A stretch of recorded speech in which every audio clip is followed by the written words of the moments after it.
Last week, federal agents showed up to investigate two LAUSD schools, but administrators refused to give them access. The district says these agents were part of the Department of Homeland Security's Investigation Bureau, and now Democrats in Congress want answers to why those agents tried to speak with the students. 18 members, including Robert Garcia, Jimmy Gomez, and Ted Lieu, sent a letter to the Homeland Security Secretary, Kristi Noem, demanding a briefing about the operation. Here's part of that letter. Schools must be safe spaces for the children they serve. The United States Supreme Court has ruled that all students have a right to a public education, no matter their immigration status. If parents and children cannot access schools without fear of deportation or harassment, you deny that right. The incident left teachers, parents, and students shaken, and Superintendent Alberto Carvalho is joining us now in studio. Thanks so much for being here. Thank you. Good morning. This is getting a lot of attention. Has this ever happened in the history of LAUSD, including during the first Trump administration? During the first Trump administration, there was a case of federal entities attempting to have access to someone in a charter school, not within LAUSD.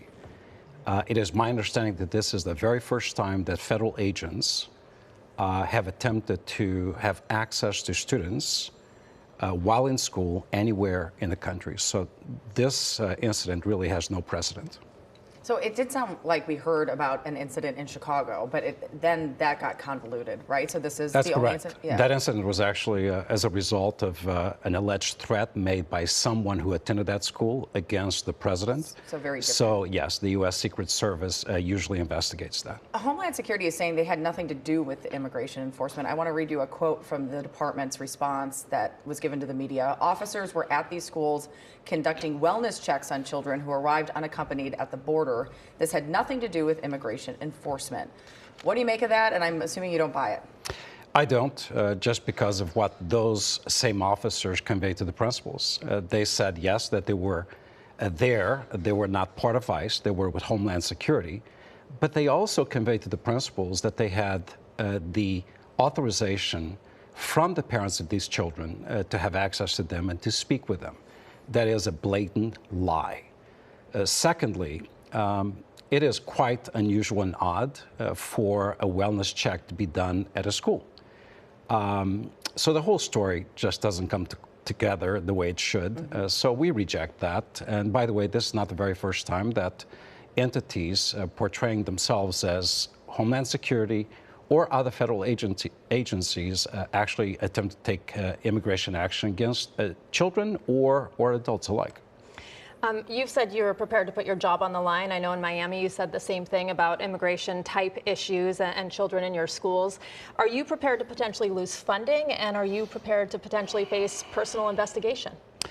What I'm prepared to do is anything that requires me doing to protect our kids. As the early part of your segment conveyed to the viewership, students in this country, regardless of immigration status, have a right to a free public education. That is a constitutional guarantee under the Equal Protection Clause. Secondly, there is a law, also a federal law called FERPA, that guarantees the privacy and confidentiality of student and parents' information in our schools. Thirdly, I am morally and professionally compelled to act as a parent would on behalf of these children under in loco parentis. In the absence of the parent, I need to protect children as if I were their parent. On the basis of those three well-established legal parameters, I'm compelled to do everything I can.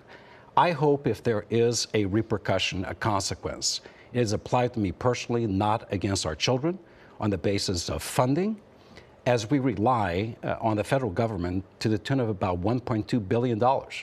And what a shame it would be if the country withhold our district hostage and apply the consequence to children.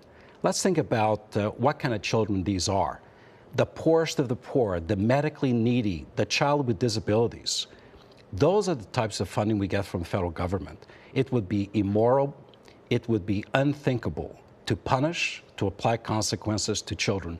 I welcome the personal consequence to the extent there is one. Yes, I'm willing to put my job on the line to do that which is right. I have a daughter. I want to be able to explain to her years from today the position I took regarding this type of matter. Do you think this was an intimidation tactic? And what have you learned about the schools that were targeted, or these students who seem to have been targeted? So number one, the schools that were targeted do reflect a high level of immigrant families, particularly Latino families. Secondly, I do believe that this is an intimidation tactic. It was done, in my opinion, to send shockwaves, to send an element of fear, of intimidation throughout the community, to reach the ultimate goal, I believe, of self-deportation. Fear should not be an element in schools. Schools are places for instruction, for inspiration, for nutrition, for protection, for joy, for fun, not fear. So the federal government certainly should not be instilling fear, particularly amongst the youngest in our school community. We're talking about a first grader, a second grader, a third grader, a fourth grader, and in a different school, a sixth grader. I continue to ask, what interest would Homeland Security have with a first grader? What level of threat does a first grader present to our nation? Never underestimate the power of the immigrant child. And let's remember who the immigrants amongst us are. Arnold Schwarzenegger, Madeleine Albright, Elon Musk himself, Natalie Portman, Albert Einstein, Tesla. There are so many. Let us not ignore the contributions of immigrants from the past and certainly the potential that immigrants bring to our nation. This is something that has no precedent in this nation. And as an immigrant, I would be a hypocrite if I did not speak for, advocate for, and defend other immigrants in this country today. A hypocrite. Particularly, as I've said and the community knows, I am an undocumented immigrant to this country. Came here at the age of 17. I know poverty, I know homelessness, but I also know the power of public education. Former undocumented immigrant. Correct. Thank you. Because I have read on social media, if he's undocumented, let's deport him. Right. Yeah, thank you for clarifying that. I want to ask you also, before we let you go, have the feds been reaching out to your students in the schools or investigating the schools in any other way? Has there been any other activity besides these agents approaching those two schools? Good question. We have no evidence of any other type of interest or action taken by federal agencies, and I refer to all federal agencies at this point. But look, we prepared for this. We trusted the voices in advance of the election that they would do what they promised they would do, and they are doing it. So there are no surprises. For those who have buyer's remorse, let it be for what it is. Our principals are aware, our teachers are aware, the support staff are aware, and they're well trained. And kudos for people who did the right thing at the right time, despite the intimidation level that they no doubt feared. Very, very quickly, has the White House reached out to you at all? Have you heard from any of the administration?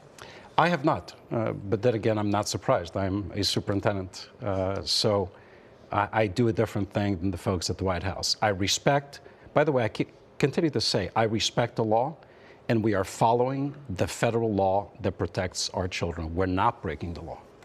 All right. Superintendent, thank you for being with us. Thank you. Appreciate your time.